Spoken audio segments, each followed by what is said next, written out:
ሱዳን ሀገርም ሆኜ ለእነሱም አግዤ ቤት ሰርቻለሁ ለቤተሰቦቼ ማለት ነው። ለራሴም ደግሞ በባሌ ሀገር ላይ ቤት ሰርቻለሁ ማለት ነው። እና ለቤተሰቦቼ የሰራሁት ቤት አባቴ ከሞተ በኋላ እናቴ ብቻዋን ስትሆን ታላቅ ወንድሜ ያለና እሱ ተቸግሮ እሱም ቤት ለሱ ለቃለት አንድ ክላስ ውስጥ ገብታ ትኖራለች እናቴ ማለት ነው። እና እኔ ደግሞ ከትንሽ አመት በኋላ ከዚህ በፊት እንደው ገብቼ ተናግሬክ ነበርና እኔ ባሌ በሊቢያ መንገድ ነው የሞተ ማለት ነው። ቤቴም ደግሞ እዛ በትግራይ ክልል ነው የሰራሁት። እሱ ደግሞ በጦርነት ሰበብ ወደመ ማለት ነው። እና እኔ ለራሴ በቃ ያለ ምንም ነገር ቀርቼ ነው ተነስቼ ወደ ቤተሰቦቼ ሄድኩት። ሲሄድ ያው ቤተሰብ ጋር ምንም የለም። ለኔ የተባለ ቤት ለእናቴ የሰራሁት ቤት እንግዲህ ያው ለእሷ ነው የሰራሁት፣ ለወንድሜ ተሰጥቷል። እሱ ታላቅ ወንድሜ ነው፣ የልጆች አባት ነው። ያው እሱም ችግር ስለሆነ እኔም ደግሞ በጣም ነው የምወደው። ምንም ነገር የለውም፣ ያው ችግሩ ላይ ነው ያለው። ምንም ማድረግ አይቻልም። እኔ ደግሞ አንድ ክላስ ቤት ውስጥ ከእናቴ ጋር እየኖርኩ ተነስቼ ባሌ በዛ በበረሃ አድርጎ ሊቢያ ሲገባ እንዴት ምን እንደማድረግ ሲያቅተኝ ተነስቼ ወደ ሳውዲ አረቢያ ሄድኩ፣ ልጆቼን ጥዬ ማለት ነው። እና ልጆቼ እናቴ ጋር ይኖራሉ። ታናሽ ወንድሜ ደግሞ 2 ልጆች አለው። ታላቅ ወንድሜ 6 ልጆች አለው። ቤተሰብ አንድ ላይ ናቸው። ልጆቼ ደግሞ ያው በዛ በስደት አገር ያው እኛ እንቸገራለን እንጂ ልጆች ትንሽ ቀብጦ ነው የሚያድጉት ማለት ነው። እናችን 2 አመት ልጆችን ቤተሰቦቼ ጋር ጥዬ ሲሄድ በቃ በጣም ከበዳቸው ማለት ነው። ከቤተሰብ ጋር እንደዚህ ተሰብስቦ ቤተሰብ ልጆች እናቴ ደግሞ እናት ናት። ያው እነዛም ልጆች ናቸው እነዚህም ልጆች ናቸው። እኔ ያችን 2 አመት የሰራሁት በአንድ ጎን ባሌን እያልኩ በአንድ ጎን እነሱን እያልኩ ከሳውዲ አረቢያ ስመለስ አሌክሶ ምንም ነገር የሌለኝ ወደ ሀገሬ ተመለስኩ ማለት ነው። ምንም ነገር ሳሊዝ እሱም ያው እንደ ፈጣሪ ሆኖ በኔም ብሬም አልቀረም። እሱም ያው ሞቶ ጠፋ ማለት ነው። እና እሱን ትቼ ደግሞ ከዛ በኋላ አገሬን ከገባው በኋላ ተመልሼ ገባው ከሳውዲ አረቢያ። ያው ምንም ሰራው ገንዘቧም ትንሽ ነው። ትቼ ዝም ብዬ ወደ አገሬ ተመለስኩ። ልጆቼንም እስቲ ያለውበትን ሁኔታ እኔ ዝም ብዬ ሰርቼ ገንዘብ መላክ ምንም ዋጋ የለውም። ገንዘቡን አሌክሶ በወር 30 ሺህ ብር 20 ሺህ ብር ብልክ ልጆቼ ምንም ነገር እንትን ማለት እንደ ማንኛውም ልጆች ሊኖሩ አይችሉም። እኔ በገንዘቤ አልቀርም። እሷ አልፋ ትርፋበት አይደለም። ያ ወንድሞቼ ያው እኔ ብር ስለምልክ ያለውት ማንም ስራ የሚሰራ የለም። ቁጭ ነው የሚሉት ልጆች ይዞ ማለት ነው። እና እናቴ ናት እንትን የምትላት ማለት ነው። ከዛ ምን እንደማረግ ግራ ገባኝ። አገሬ ገብቼ ያው መፍትሄ መፍጠር አለብኝ ብዬ እሰማለሁ። ሰው እንደዚህ እያለ ይናገራል። የሰውን አልሰማም። እስቲ እጄ ልጆቼ ልያቸው ብዬ ገባ በ2 አመት ብቻ ማለት ነው። ምንም ነገር ሳሊዝ አሌክሶ እናቴ ብታምንም ባታምንም 20 ሺህ ብር አካውንቴ ላይ አድርጌ ነው ወደ ኢትዮጵያ የተመለስኩት ማለት ነው። ሲሄድ በቃ እንደ ተነገረኝ ነው። ልጆቼ በቃ በጣም መጥፎ ሁኔታ ውስጥ ነው ያሉት። እናቴን ከዛን እናቴ አልኳት ቤት ልከራይልሽና እኔም 2 አመት ሰርቼ ልመለስ። ከዚህ በፊትም ልጆቼን ህፃናቶች ናቸው ትቻቸው አልሄድም እያልኩ ነው ልጄ 7 አመት እስከሚሆን ድረስ የቆየሁት። ሴቷ አሁን 12 አመቷና ብዙ ጊዜ ልጆች ጥዬ እንትን መሄድ አልመኝም ነበር እና ማለት ነው። ከዛ ልጆቼን ያዥልኝና 2 አመት ብቻ ሰርቼ ልምጣ። እዚህ ጥዬሽ ከሄድኩ ላንቺም አይመችሽም፣ ልጆቼም እየተመቻቸው አይደለም። እኔም ደግሞ ገንዘብ መያዝ አልችልም። እዚች 30 ሺህ ብር 40 ሺህ ብር ካላኩ እነዛም ልጆች ናቸው ህፃናቶች ናቸው። ለነዚህ ሰርተሽ ለነዚህ መተው አትችይም፣ ላንቺም ችግር ነው። እና እንደዛ ስላት እኔ ቤቴን ለቅቄ አልወጣም ማለች እናቴ። እኔ ቤቴን ትቼ ከወጣው አልችልም፣ ሰው ራሱ ምን ይለኛል። እንደዛ ስትለኝ እኛን ደግሞ ያሳደገን አጎቴ ነበርና የ17 አመት ልጅ ያለው ማለት ነው። ለኔ ያው እንደ ልጅ እንደ ጓደኛ በፊት ሌላ ቦታ ሙኝ እረዳታለሁ። አንዳንድ ጊዜ ትምህርት ላስተምራት ምናምን ምን አረጋለሁ አሌክሶ ከቤተሰብ አውጥቼ ልጆቼን ጎረቤት አድርጌ መጣው አጎቴ ቤት ማለት ነው። ለምንም አማራጭ ስለሌለኝ ወደ ዱባይ መጣው። እዛ ላይ ደግሞ እኔ በሽተኛ ነኝ፣ ስኳር ታማሚ ነኝ ማለት ነው። እዚህ ሀገር ራሱ እንደዛ እየሆንኩ ነው የምሰራ። ለእናቴ እንደዛ ብዬ አልተናገርኳቸውም፣ ለማንም እንዳትጨነቅ ብዬ ማለት ነው። እዛ ልጆቼን እዛ ጥዬ መጥቼ በቃ አሁን እነሱ ጋር ትንሽ እየላኩ ያው አጎቴ ምንም ህፃናቶች የለውም። ያቺ አሁን 17 አመት ልጅ ናት። አንድ ወንድ ልጅ አላቸው። እሱ ውጪ ነው የምውለው። እነሱ 2 ናቸው። ብዙ ጊዜ አያስቸግረኝም። ልጆቼም ደግሞ ትንሽ ምግብ ራሱ በልተው ያርፋሉ። እዛ ላይ የምተኙበት ቦታ ትንሽ ያው ልጆች ስላልበዙበት ተኝቶም ያርፋሉ። የምናምን ነገር ስላሰብኩ ነው። ምንም ማድረግ አማራጭ ስለሌለኝ ማለት ነው ትቻት መጣሁ። አንቺን አስተምርሻለሁ፣ የምትፈልጊውን ነገር እሞላልሻለሁ፣ ልጆቼን አጥበሽ ሰርተሽላቸው እንድትይዣቸው ብዬ እሷን አደራ ሰጥቼ መጣሁ ማለት ነው፣ ለአጎቴ ልጅ ማለት ነው። ከዛን እሺ ብላ እሷ ተቀበለችኝ። አሁን እኔ ነኝ ያው ልጆቼን ይዤም እሷን ማስተምራት። ደብተር ካስፈልጋት የሆነ የሚያስፈልጋት ነገር ያው አባቷ ምንም ነገር ስለሌላቸው ምንም አትስሪ ቡና ምናምን እየነገደች ነበር የምትኖረው። ቡናም አትስሪ ምንም ነገር ከቡና ውስጥ የምታገኘውን እኔ ጨምሬ ነው የምሰጥሽ። ልጆቼን ብቻ ያዥልኝ በጥሩ ሁኔታ እና አሁን ልጆቼ በምርጥ ሁኔታ ነው ያሉት ማለት ነው። በየቀኑ እኔ ስልክ ገዝቼ ልኬላት ለሷ ስልክ ለእናቴ በፊት ካላኩ ይቀማታሉ ወንድሞቼ ማለት ነው። አይሰጧትም፣ ልጆቼንም አያገናኙኝም ነበር ማለት ነው። አሁን ለስልክ ገዝቼ ለሷ ሰጥቼ በወር 1300 ብር ዋይፋ ሞልቼ በየቀኑ ያለውበትን ሁኔታ ለመከታተል ብዬ ማለት ነው ልጆቼን ሞልቼ በየቀኑ አገኛቸዋለሁ። ለምንድን ነው እኔ ለነሱ መኖራትን ህይወት ለነሱ ስላልኩ ማለት ነው። እና እንደዛ ብዬ ነው ማኖራቸው ያለሁት ማለት ነው። እዚህ ሀገር ዱባይ ላይ እየሰራው አሁን ቤተሰቦቼ በዛ መንገድ ሁላቸውም ያ ወንድሞቼ ያም ወንድም የተሰራበት ቤት ውስጥ ነው ያለው። ታናሽ ወንድሜም እንደምንም ብሎ ቤቱን ሰርቶ ቁጭ ብሏሉ። በቃ ገንዘብ ይጠይቃሉ። ሌላ የበፊቱ ምስት ጥሎ ሌላ አግብቶ በዚህ ሳውዲ አረቢያ ያለው በዚህ ሰበብ ተጣልተን አሁን ብሎክ ማድረግ ብሎ ያለ ማድረግ ስላልከኝ ነው እኔ ብሎክ አድርጌው ነው የወጣሁት ማለት ነው። በዚህ ሰበብ ብሎክ አድርጌያቸው ነው የወጣሁት ማለት ነው። ማባሪፍ ከሊስ ተንደረጊ ግብስ ከዛን ብሎክ ያደረኩበት ምክንያት እኔ ሬሳይ ላይ አትቆሚ፣ አሁን እኔ በማገባበት ሰዓትስ ካረዳሽኝ ሬሳይ ላይ አትቆሚ፣ ሬሳሽ ላይ አልቆምም። ወንድም የሚባል ይሄ ነው እንግዲህ እኛ የምናውቀው ወንድም የሚባል ለሰው ልጅ ማለት እኔ ከነሱ ጋር ስላላደኩ ነው ስለማያውቁኝ ነው ሁኔታዬን ሀሳብ ስለሌላቸው ነው። እኔ እንጃ እኔ ለራሴ ተመልሼ ግራ ይገባኛል። ለምን እኔ አሁን የልጆች አባቴ የለም፣ እኔ ብቻዬን ነው ልጆች ማሳድገው። አንድ ቦታ የለኝም፣ አንድ ቤት የሚባል የለኝም። እነሱ ቤታቸውን ሰርቶ እየኖሩበት ነው፣ ትዳራቸውን አድርጎ ልጆቻቸውን ይዞ ማለት ነው። እና ብዙ ጊዜ ከእናቴ ጋር ሊያጣሉኝ እንትን ይላሉ። እናቴን ነው እንደዚህ ብለሽ ጠይቂያት፣ እንደዚህ ብለሽ ጠይቂያት ምናምን የሚሉኝ ማለት ነው። እሷ ናት የምታወራኝ። በቻልኩበት እረዳቸዋለሁ። እናቴን ነው ምረዳት እኔ እነሱ ከሷ ስለሚቀበሉ ማለት ነው። እና ከዛን እናቴ አልኳት እኔ አንቺ እኔ በህይወት እስካለው ድረስ እንኳን አሁን ድሮ ሱዳን ሆኜም ስረዳሽ ነበርና እረዳሻለሁ። ልጆቼን ስረዳ አሁን ለልጆቼ 10,000 ብር ካላኩ ለሷ 5,000 ብር ልካላታለሁ እናቴ ስለሆነች። ከዚህ ሌላ ግን እኔ ምንም ማቃቸው ጉዳይ የለኝም። ብር ብለሽ እንዳትጠይቀኝ፣ ለማንኛውም ሰው ብር ብለሽ እንዳትጠይቀኝ። ከዛን አሁን ይሄ ቤት አባቴ ደግሞ ሁለተኛ ምስት አለውና ልትከሳቸው ከገጠር ተነስታ ወደ ከተማ ትመጣለች። በዚህ በክስ ሰባብስ ምንድነው የሚባለው ሰው ምንድነው የሚባለው የሚገዛለት ጠበቃ እንዲገዛልን 80,000 ብር ያስፈልገናል። የምን አባ ጠበቃ ነው? እኔ ምን አገባኝ ስለ ቤታችሁ? ለኔ እኮ ቤት ስትሰሩ ለኔ አንድ መሬት እንኳን እስቲ አንድ ሰርቪስ ሰርታበት ትኑር ብላችሁ እኮ መሬት አላስቀራችሁልኝም። እኔ የምን ጠበቃ ነው መሬታችሁ ላይ ቤት ምገዛላችሁ? ጠበቃ ገዝቼ ቤታዎቹን ማስተርፍላችሁ። ከዛን እኔ ታሚሜ ራሱ ምተኛበት ምትይ ከሆነ የሰው ልጅ እኮ ውጭ ሀገር ሄዶ ለእናቱ ቤት ይሰራል። እኔ ለእናቴ እኮ ቤት ሰርቻለሁ፣ አልቀረብኝም። ሰርቻለሁ፣ እሱ ነው የተቀመጠበት። እዛ ላይ ደግሞ እኔ ግዴታ የለብኝም፣ ወላ ለእናቴ ወላ ለአባቴ ግዴታ የለብኝም እኔ ቤት መስራት። እኔ በልጅነቴ ከ12 ዓመቴ ጀምሬ እኔ ራሴን እየኖርኩ ነው። ለነሱ ምንም እንትን ያልኩ የለም አልኩትና ከዛን ዘጋሁት። ወንድሜን ብሎክ ያደረኩበት ሰበብ ይሄ ነው። ማታ 7 ሰዓት ደውሎ እናትሽን ደውለሽ አጽናኛት አለኝ። ምን ሆና ነው? እኔ በቃ ዘመድ የሞተ ምናምን ነው የመሰለኝ ማለት ነው። ከዛን ሁለተኛ ምስት የአባታችን ምስት እንደዚህ ክስ ምናምን ብሎ ነው እንጂ ሌላ ነገር አይደለም። ከዛን ጠዋት ተነስቼ ነው ብሎክ ያደረኩት። ዛሬ 6 ወር ሆኖኛል ማለት ነው እሱን ከበለኩት። በዚህ ሰበብ ነው ወንድምም ይሄትም ብሎክ ይቻላል ለለብዬ ነው። እና እኔ አሁን የምኖርበት እናቴ የገጠር የአባታችን መሬት አባቴ ከሞተ በኋላ ሄዳ መሬቱ ሲካፈል እኔ ልክ ከነሱ ውስጥ እንዳልተፈጠርኩ ምንም አልታወቅም ነበርና መሬት ለሁለት ተካፍሎ ለሁለት ወንድሞቼ ነው የተሰጠው። ከዛ ምን አልኳት መሰል አሌክሶ፣ አንቺ ለምንድን ነው ለራስሽ መሬት ብለሽ ያላስቀረሽው? አንቺ እኮ እናት ነሽ። እኔ እኮ እረድቼሽ እኮ እንድትዘሪበት የሆነ ነገር እንድታረጊበት አርግሻለሁ። እነዚህ እኮ ወንዶች ናቸው፣ ለአንቺ ምንም አይደሉም።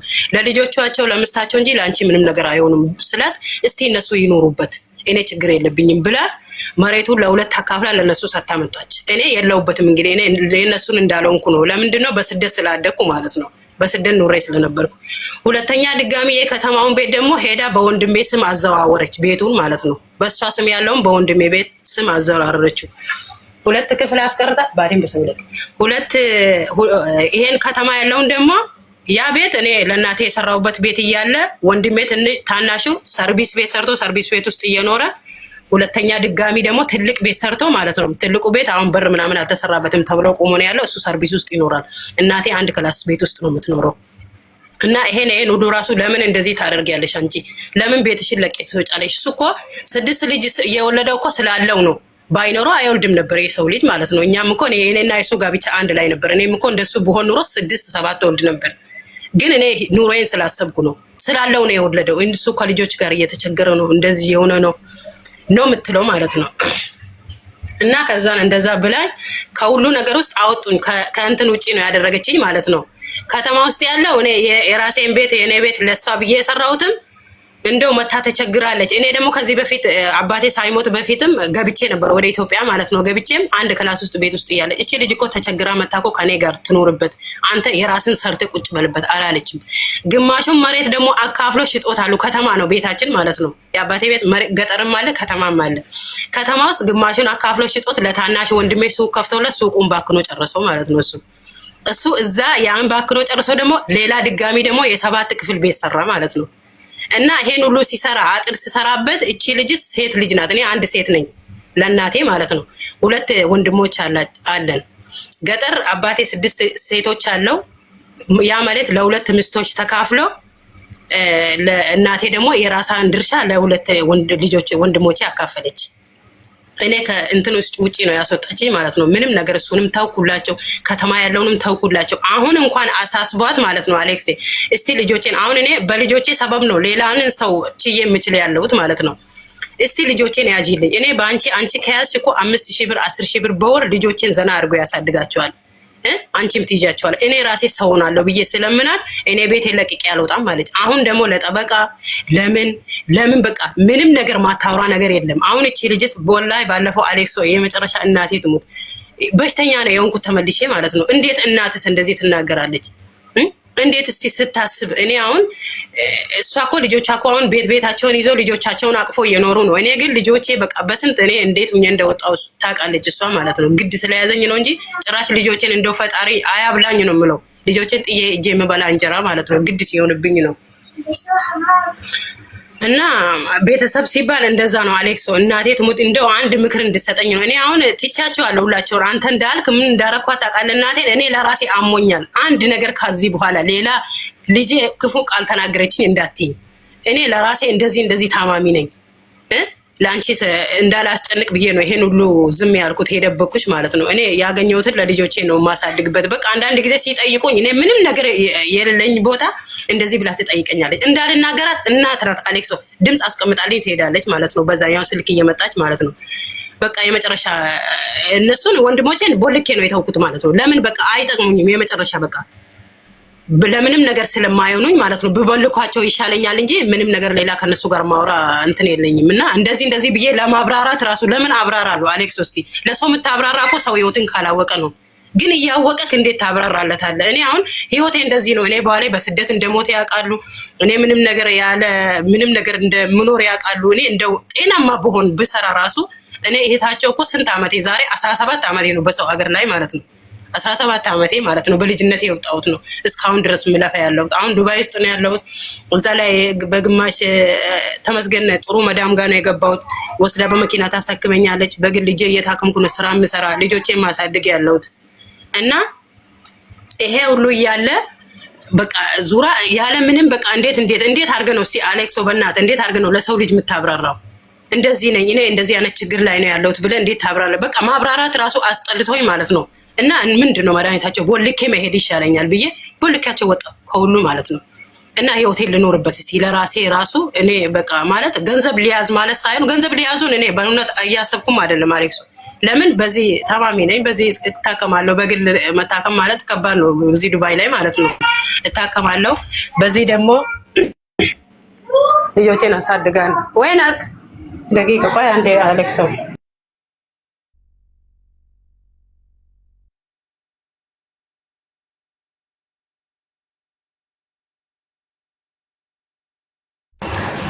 እስቲ ሜምበር ሁኑ። ከላይ ከስሜ ጎን ያለው ልብ ቅርጽ ምልክት እየነካችሁ ሜምበር ያልሆናችሁ ሜምበር ሁኑ።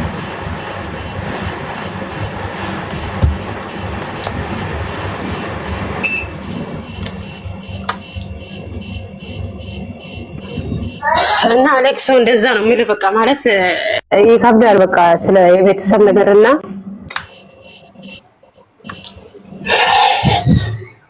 እና እስኪ ምን ትመክረኛለህ? ከዚህ በላይ እኔም እያደረግኩ ነው። ግን ያው ሆኖም ደግሞ ምን ትመክረኛለህ እዚህ ላይ እስቲ? እንዴት ብዬ ነው ማለት እኔ አሁን የምትመክረኝ ነገር ስለ ብር ጉዳይ ሳይሆን ስለ ብር ጉዳይ እኔ ራሴ እንትን እላለሁ ማለት ነው አድርጋለሁ። እኔ የ30 ዓመት እድሜ ሰው ነኝ። ምንም ከአሁን በኋላ ምክር አያስፈልገኝም። እሰማለሁ፣ ስሩኝ ራሱ ብዙ ነገር እሰማለሁ። ግን እንዴት አድርገህ በቃ ማለት ይጨንቀኛል። አሁን እኔ ቦልኪያቸው ሄድኩ፣ እናቴንም ተናገርኳት። ለራሴ ጭንቀት ነው የሚይዘኝ።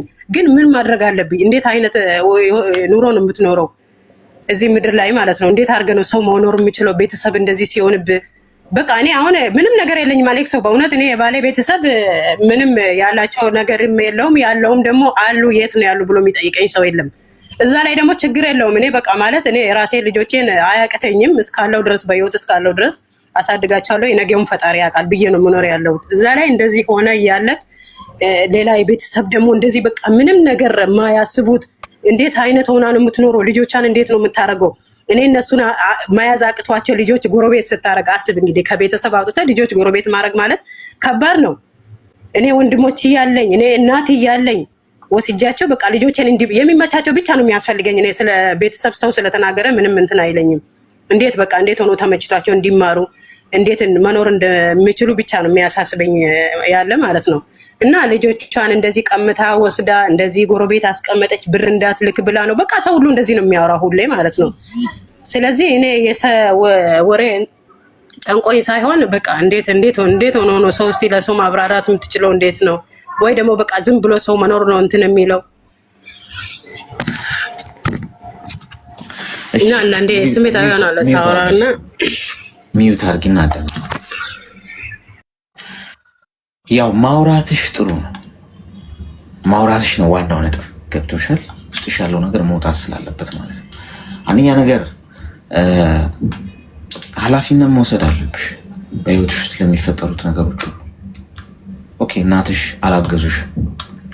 እናትሽ እያሉ ሌላ ሰው የአክስት ልጅ ምናምን ነው ልጆችሽን ይዛልሽ ያለችው አይደል? ለምን እንደዚህ አልሆነም?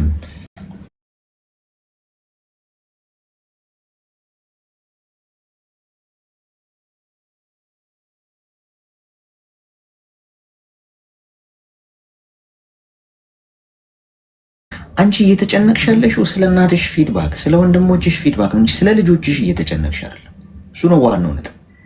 ልጆችሽ ናቸው የአንቺ ማዕከል፣ ቀጣይ ጠዋሪዎችሽ፣ ነገ ብርሃን የምታዩ ተስፋ የምታዩ በእነሱ ገብቶሻል።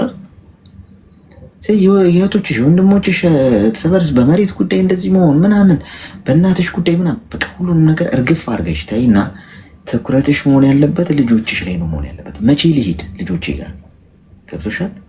ለምሳሌ 2 ዓመት ከ2 ዓመት በኋላ እሄዳለሁ። ስለዚህ የዛ ከ2 ዓመት በኋላ እዚህ ላለመቆየት ይህንን እየላኩ ለልጆቼ በዚህ በኩል ልጆችን ሰፖርት አደርጋለሁ። ይሄን ደግሞ ሴቭ አደርጋለሁ። በዚህ በ2 ዓመት ውስጥ ይህን ያህል ገንዘብ አካውንት ውስጥ ይኖራል። እዛ ሄጄ የሆነች ነገርም ከፍቼ የሆነ ነገርም እያደረኩ ልጆቼን ራሴ ይዤ አሳድጋለሁ። በቃ ከማንም ምንም አጠብልኝ። አላማ ይዘሻል፣ ግብ ቀርጸሻል። ስለዚህ ከዛ የሚመጣብሽን ነገር አቆመሻል። ነገር ጭቅጭቅ፣ ንትርክ ምናምን በቃ አይምሮሽ ሰላም ነው። አንድ ነገር ላይ ያተኩረሻል ማለት ነው። ነገር ግን በቃ እዚህ ጋርም ስትነጋገሪ ሰው ማመን የሚፈልገው ነው የሚያምነው። አሁን እዚህ ጋር ለምሳሌ እኔ ፐብሊክ ላይ ነኝ አይደል? እዚህ ሶሻል ሚዲያ ላይ ሆኜ አንድ ሰው መጥቶ ስለኔ ማመን የሚፈልገው ነው የሚያምነው። እኔ የፈለግኩትን ባብራራ አያምነኝም። አረ እኔ እኮ እንደዚህ አይነት ሰው ነኝ እንደዚህ እኮ ነው ብል ሰውየው ማመን የሚፈልገውን ስለሆነ መስማት የሚፈልገው እኔ ጊዜ እንጨርሳለሁ እንጂ አይሌ እንጨርሳለሁ እንጂ አይሰማኝም፣ አያምነኝም። አንቺም ቤተሰቦችሽ ከየረብሽ ያለሽው በቃ መቀበል የማይፈልጉትን ነገር እንዲሁ እድሜሽን ነው መገፈግፍ። ከነሱ ጋር በመጨቃጨቅ ከነ አስተሳሰባቸው ትታያቸውና አንቺ መንገድሽን ትቀጥሪያለሽ ከልጆችሽ ጋር። ምን እያረግሽ እንደሆነ ማንም አይወቅ። ከዚህ በኋላ የት እንዳለሽ፣ ምን እየሰራሽ እንደሆነ፣ ምን እያገኘሽ እንደሆነ ሚስጥራዊ ሰው ሁኚ እና አዲስ ገጽ ግለጪ፣ ለአዲስ ግብ ማለት ነው።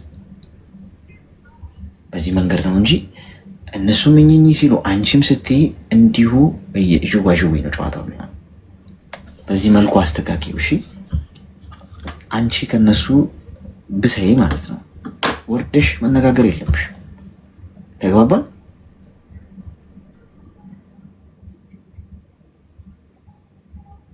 አሌክስ አለው እያዳመጥኩ ነው። እንደዛ አድርጊ እሺ።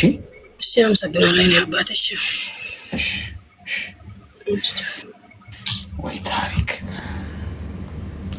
አንዳንድ ጊዜ ለሁሉ ነገር መልስ አይሰጥም። ክብሯል ለሁሉ መልስ አይሰጥም። ለተባለ ሁሉ መልስ አይሰጥም። ለተባለ ነገር በሙሉ ማብራሪያ አይሰጥም። አንዳንዴ አይታችሁ እንዳላያችሁ፣ ሰምታችሁ እንዳልሰማችሁ የማይቀየሩ ነገሮችን መተው። በፈጣሪ ብቻ የሚቀየሩ ነገሮች አሉ። ገብቷችኋል? ስለዚህ ያንን ነገር በዛ መልኩ ማድረግ ሸጋ ነው። ሰዓታችንን ጨርሰናል። 1 ሰዓት ተኩላችንን ኦልሞስት 60 ሰከንድ ነው የሚቀረው። ጥሩ ቆይታ ነበረን። እየከፋችሁ ሰዎች፣ ክፉ ቀን እያሳለፋችሁ ያላችሁ ሰዎች፣ የድብርት ውስጥ ያላችሁ፣ ጭንቀት ውስጥ መጥፎ ቀን ላይ ያላችሁ ሰዎች፣ ተስፋ ለመቁረጥ እየተንገዳገዳችሁ ያላችሁ ሰዎች ኑስቲ እና እናውራው።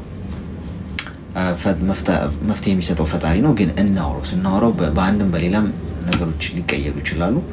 ጊዜን የሰጠ ፈጣሪ ነው። ካለኝ 24 ሰዓት ውስጥ 1 ሰዓት ተኩል ለእናንተ በሰጣችሁ ብዙ እንደውም እጠቀምበታለሁ፣ እማርበታለሁ ሞር። ነገም ሌላ ቀን ነው። ዛሬ ያልገባችሁ ሰዎች ደግሞ ነገም ደግሞ መንገዱ ስላለን ትደርሳላችሁ። ጤናና እድሜ ይስጣችሁ። እሺ፣ ከክፉ ነገር ይጠብቃችሁ። እንቅፋት የሚሆንባችሁ ነገር ፈጣሪ እየቀደመ ዞር ያርግላችሁ።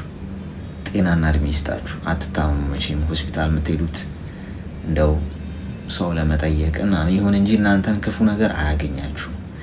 የሰራችሁትን ይባርክላችሁ። ቆጥራችሁ ማትጨርሱትን፣ ተደስታችሁ ቦርቃችሁ የማታበቁትን ደስታ ይስጣችሁ። ቤታችሁ ውስጥ ሀዘን አይግባ፣ ችግር አይግባ፣ መከፋት አይግባ። ሁሌ ደስታና መትረፍረፍ ይሆንላችሁ። እሺ፣ እየመሸ ያለበት ሀገር የምትኖሩ ደህና አደሩ። እየነጋ ያለበት ሀገር የምትኖሩ ደግሞ መልካም ቀን።